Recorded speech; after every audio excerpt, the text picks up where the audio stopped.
सभी को अविनाश नरेंद्र का इस ब्लॉग में, इस वीडियो में फिर से स्वागत है।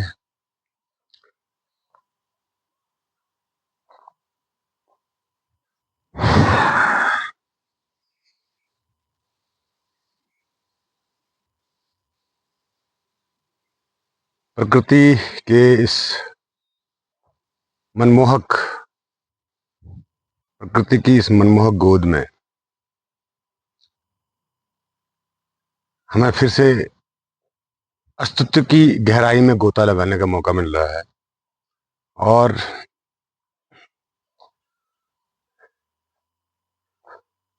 आज मैं पढ़ रहा था नीत्शे को। पहले भी पढ़ा था लेकिन थोड़ा सा गहराई से नहीं पढ़ा था, तो आज थोड़ा गहराई से पढ़ रहा था।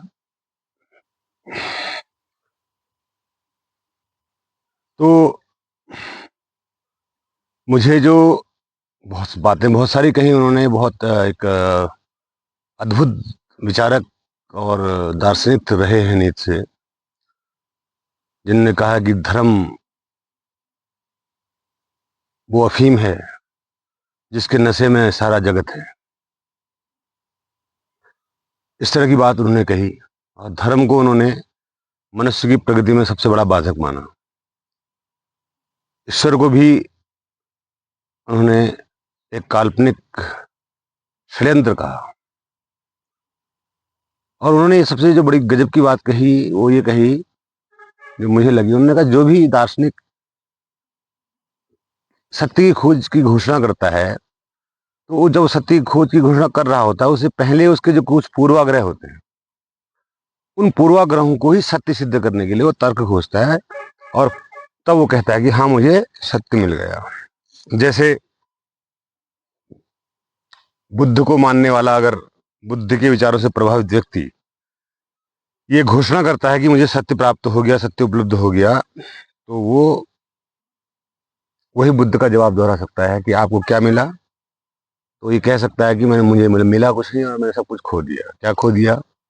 लोभ, क्रोध, मोह, भ्रम, अहंकार आदि आदि। ऐसे ही कृष्ण को उपलब्ध व्यक्ति यही कहेगा कि मैंने सारे आयामों को छू लिया कृष्ण की तरह। और शिव को प्राप्त करने वाला व्यक्ति शिव सैव, वो शिव की तरह अपने आप को ध्यानस्थ, समाधिस्थ और मोक्ष प्राप्त करने की बात कहेगा। ऐसा उन्होंने कहा है। तो इसी के सापेक्ष में जो आज का टॉपिक है हमारा, वो है मुक्त चेतना। चेतना और मुक्त चेतना फर्क है। और परतंत्र चेतना, परतंत्र चेतना और चेतना और मुक्त चेतना, तीन चीजें हैं हमारे सामने। चेतना के बारे में इतना कहने की जरूरत नहीं है, क्योंकि चेतना मतलब महसूस करने वाला, जानने वाला। इस पेड़ में, इस जगत में जो भी चीज है चैतन्य, उसको जानने वाला चेतना जो बीच में है। और एक है परतंत्र चेतना।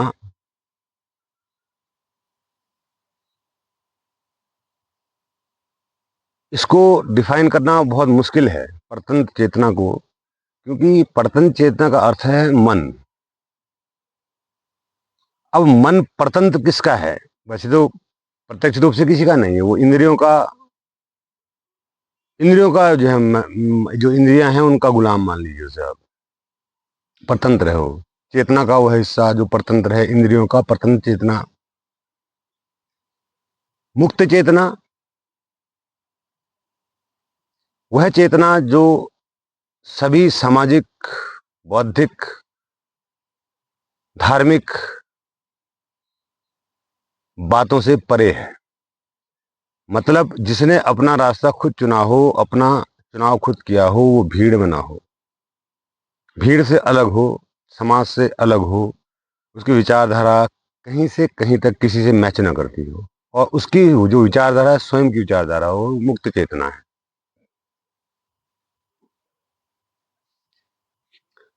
अब मुक्त चेतना जो परतंत्र चेतना से यात्रा शुरू हुई, चेतना में आई। अब देखो चेतना क्या है। चेतना एक ऐसी स्थिति है,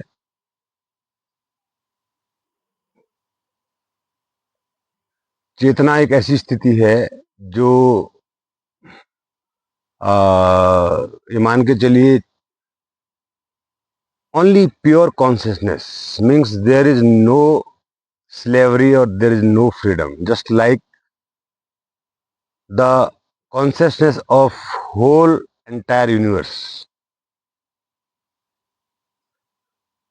just like the consciousness of atom, the consciousness of stars, the consciousness of planets.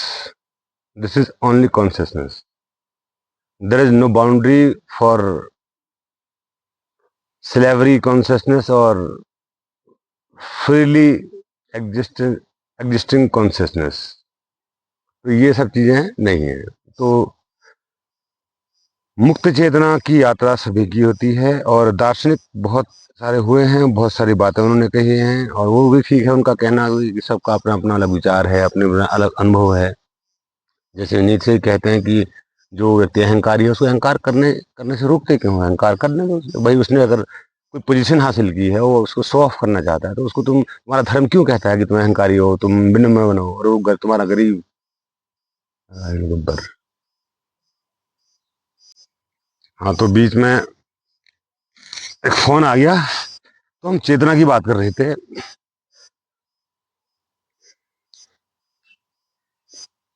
अब जैसे मैंने कल आपको बताया था, मैंने दिन में बताया था, जिस भी फिलोसफर को, जैसे बना कांट ही है, उसने कभी ध्यान किया, कभी उसने उस कॉन्शियसनेस को फील किया अपने अंदर? उसे बस विचारों के तल तक सीमित रहे जितने भी फिलोसफर रहे, चाहे अरस्तु हो चाहे प्लूटो हो, क्योंकि वो उनके दिमाग में जो विचार आते रहे आते रहे आते रहे, उनको इवेल्युएट करते रहे, उनको लगाते रहे, और समाज को देखते हुए और अपने अंदर की बौद्धिकता को देखते हुए उन्होंने अपने विचार प्रस्तुत किए। मैं उनकी निंदा नहीं करता हूँ, क्योंकि उस स्तर में उन्होंने जो भी कहा ठीक कहा। लेकिन एक तल है अनुभव का, एक्सपीरियंस का। उस तल में हम सत्य को झुटा नहीं सकते, हम चेतना को झुटला नहीं सकते। हम चैतन्य व्यक्ति में और मुक्त चैतन्य व्यक्ति में फर्क साफ साफ देख सकते हैं। और मुक्त चैतन्य जो व्यक्ति होता है वो कभी निर्दयी नहीं होता। मुक्त चैतन्य व्यक्ति कभी भोजन का भोगी नहीं होता। मुक्त चैतन्य व्यक्ति कभी काम का भोगी नहीं होता। मुक्त चैतन्य व्यक्ति कभी किसी से ईर्ष्या नहीं करता, कर ही नहीं सकता, करता नहीं, कर ही नहीं सकता, कोई बाध्यता नहीं है। मुक्त चैतन्य व्यक्ति में नैतिक अवगुण होते ही नहीं है। अगर मैं अरबपति भी होता तो भी मैं ऐसा ही होता, मुझे कोई बदलाव नहीं आता, मैं ऐसा ही रहता। क्योंकि उन चीजों प्रभावित होना बंद हो गया, भौतिक चीजों का प्रभाव पड़ना बंद हो गया। क्यों? तभी हम मुक्त चैतन्य है ना। भौतिक चीजों का प्रभाव क्यों पड़ेगा? हमको क्या जरूरत है? मैं अभी सुबह एक रोटी खाई थी मैंने, और दिन में जरा सा चावल खाया, ठीक है, और कुछ नहीं खाया, जबकि मेरा 6 फुट का शरीर है पूरा, और मेरी हेल्थ देखो कोई कम है तो बताओ, पर मैं भोजन लिमिटेड लेता हूँ। वो खिचड़ी खाई थी जरा सा सुबह, दही के साथ एक रोटी। लेकिन मैं ऊर्जा जो मेरी है संग्रहित है, मेरे विचार चलते ही नहीं है। जैसे मैं दिन भर में 70,000 विचार, एक आम मनुष्य के आदमी आते हैं मेरे दिमाग में, मुश्किल से काम भर के 20-25 विचार आते होंगे। बस स्कूल जाना है, तैयार होना है, और क्लास में जाना है, और पढ़ाना है, और वो पढ़ाना में तो विचार की जरूरत है नहीं। वो तो पढ़ाना तो एक जैसे ऑटोमेटिक सिस्टम है वो माइंड का। उसमें विचार तो ऐसा होता है कि ऐसा करना है, एक ही चीज को बार बार रिपीट करते हो आप। और बाकी समय मेरी मेरा कमरा खाली रहता है, हवादार कमरा है, खोपड़ी। तो विचारों में ही सारी कैलोरीज खर्च होती है हमारी, मेरी कैलोरीज ही खर्च नहीं होती है, तो फिर मैं खाना क्यों खाऊंगा ज्यादा।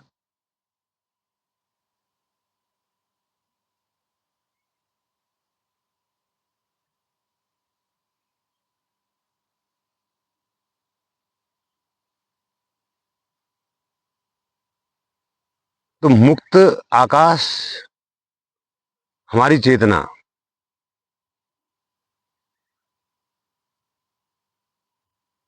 जहां मौन है, शब्द है। मेरे लिए भी मौन शब्द था कभी, जब मैं दार्शनिकों को पढ़ता था। मौन, मौन शून्य, क्या सुनते थे मौन शून्य, क्यों मन तो बोल ही रहा है ना। कैसे समझ में आएगा मौन क्या है, शून्य क्या है? कुछ समझ में नहीं आता था, केवल सुनते थे, सुनते थे, सुनते थे। उसी प्रकार से जितने भी आज ओशो के फॉलोअर्स हैं, या रामकृष्ण मिशन के जो फॉलोअर्स हैं, या कोई भी, कितनी भी संस्थाएं हैं, इस्कॉन, गो, जो भी है, मतलब प्रभुपाद, और बहुत बहुत सारे, मैं उनका नाम याद रखता नहीं हूँ। तो जो फॉलोअर्स हैं, चलो ठीक है, तुम्हारा जो गुरु है वो माना कि पहुंचा हुआ है, वो मुक्त चैतन्य है। और तुम कब बनोगे? तुम उसको फॉलो क्यों कर रहे हो, मुझे ये बताओ। मैं सारे फॉलोअर्स से एक बात कहना चाहूंगा, जब तक तुम अपने गुरु को अनफॉलो नहीं करोगे, छोड़ो उसको, अपना रास्ता स्वयं बनाओ।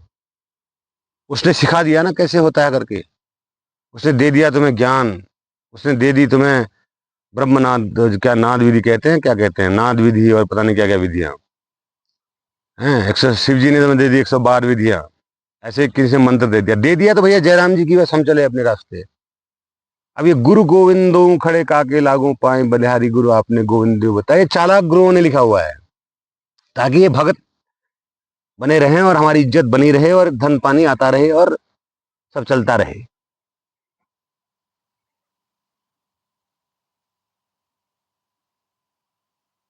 लिखा कबीरदास ने है, मुझे तो लगता नहीं है कबीरदास ने ऐसा लिखा होगा,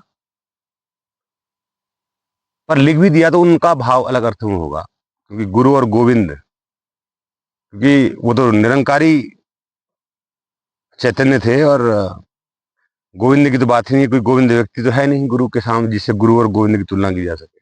या दो लोग सामने खड़े हैं तुम्हारे कि हाँ, एक गोविंद खड़ा है, एक गुरु खड़ा है, अब पांव पड़ने की बारी है, किसके पांव पड़े किसके पांव नहीं पड़े, है ना? ऐसा तो है नहीं।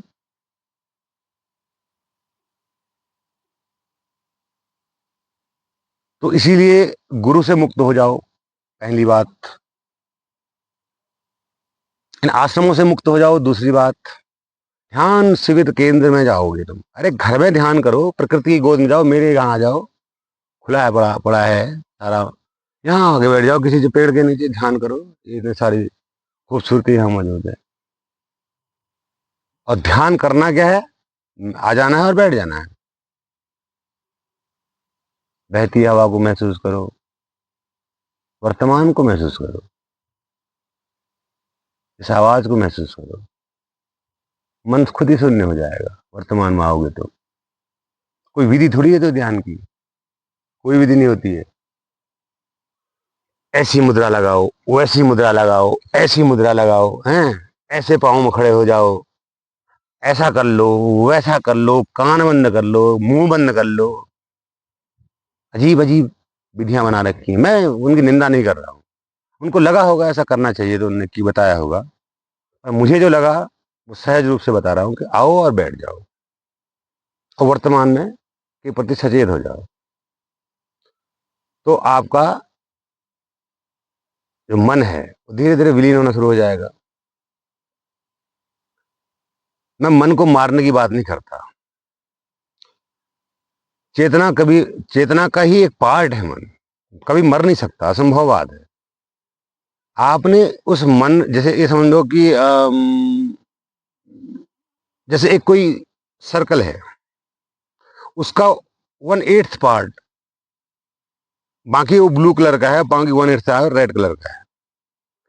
आपने वो 1/8 जो रेड कलर का पार्ट है मन, उसी को ब्लू से पेंट कर देना है बस। Whole consciousness, you will get the whole consciousness. मन मरा नहीं, मन विलीन हो गया। अब क्या आपके ब्लू पार्ट कर देने से आपके मन में विचार है बनना बंद हो जाएंगे? बिल्कुल नहीं, नहीं तो मैं बोल भी कैसे पाता आपके सामने। विचार नहीं बंद होंगे। जो लाल रंग के विचार बन रहे थे, जो चिंता दे रहे थे आपको, जो कष्ट दे रहे थे, जो बार बार कंफ्यूजन दे रहे थे, मतलब वो विचार बनना बंद हो जाएंगे। आप निश्चिंत हो जाएंगे। आप जान जाएंगे कि I am whole circle, I am not a part of circle. मैं आत्मा नहीं हूं, I am not part, I am whole परमात्मा, आई एम होल परमात्मा। ये आपको पता चल जाएगा। इफ यू आर होल परमात्मा, then what is the need of worry by everything, by anything? Is there any problem? You are immortal, you are deathless, you are birthless, because you know what is consciousness. When you go in depth of your silence, you feel that you are there and there and there.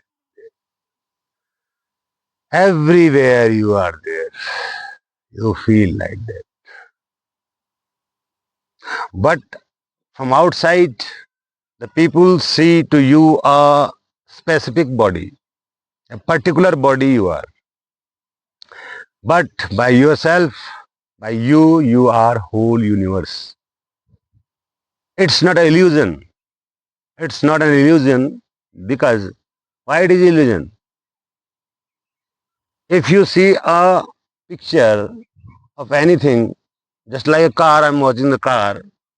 Car is going. I'm watching the car is going. Is it illusion? Isn't it? It is not illusion. I'm watching a car because my eyes taking the rays towards car and reflection of that image, and my mind is creating an image inside my mind. That's why I am watching this car. Similarly, if you feel anything inside yourself, just like love, if you feel loved, can you see the love? Love is a vibration, vibrating energy, vibrating energy. You can't feel, you can't see the love, you can't see the sorrow. It is zigzag motion of energy and random motion of energy is sorrow. A pure vibration is love. And the state vibration is consciousness. When any person gone die, the you can see the heartbeat of this person just like a straight line. In the screen of that machine, similarly, when you go inside yourself, you see the straight line of consciousness. And at the time you gonna die, you could die. You feel bodilessness, body is not there. Then who is there? You are there. Who are you? A pure consciousness or free consciousness. This is ultimate truth. तो यही बात है जो मैं कहना चाह रहा हूं आपसे।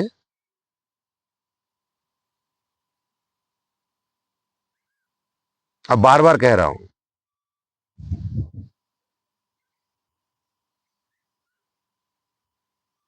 नहीं समझ में आता है तुम्हारे, क्यों आएगा? मेरी कौन सा आ गया था? वैसे मैंने आ तो गया था, झूठ नहीं बोलना चाहिए, मुझे आ गया था, 21 साल में समझ में आ गया था मुझे। वैसे मैं 10th में ही मुझे समझ में आ गया था, कुछ बात मुझे 5th में समझ में आ गया था मामला क्या है करके। पर तुम्हें नहीं आता समझ में, पता नहीं क्यों नहीं आता। एक तो तुम ऐसा है, देखो, समझ में ना आने की वजह भी है।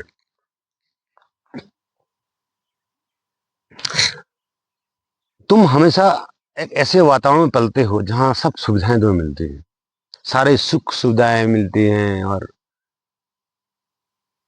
सब चीज ठीक चल रहा होता है, बढ़िया, नौकरी भी मिल जाती है, छोकरी भी मिल जाती है, बच्चे भी हो जाते हैं, सब कुछ हो जाता है, तो आपको टाइम ही नहीं मिलता है सोचने का कि सत्य की खोज की जा सकती है, चेतना क्या चीज है, उसकी तरफ ध्यान ही नहीं जाता है मतलब। आप वो जो नीले रंग का जो 1/8 पार्ट है उसी में जीते हो और उसी में मर जाते हो।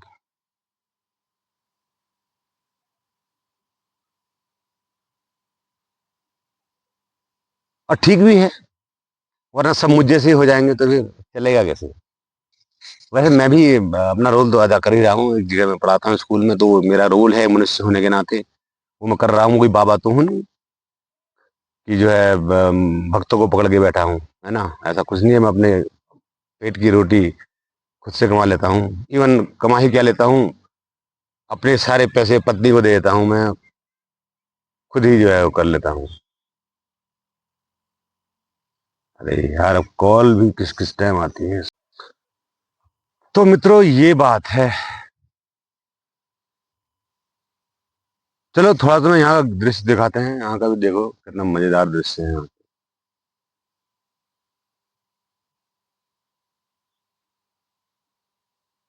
इन हसीन वादियों में जिंदगी यूं ही बसर होती रहे। मैं तो ये कहता नहीं कि मोक्ष मिलना चाहिए आदमी को, मोक्ष की जरूरत क्या है, मुक्त चेतना बन जाओ, जब मर्जी आओ जब मर्जी पड़े रहो आकाश में, मर्जी के मालिक बन जाओ ना। मन लगे चलो दुनिया में घूम आते हैं, तो कहीं गर्व पकड़ लिया एक आगे, नहीं लग रहा है मन तो पेड़ों में, पौधों में, आकाश में, चांद में, सूरज में, तारों में अपने आप को फील करते रहे। तो यही है तुम्हारी मोक्ष की धारणा। चलो मिलते हैं फिर किसी और दिन, तब तक के लिए ख्याल रखें अपना।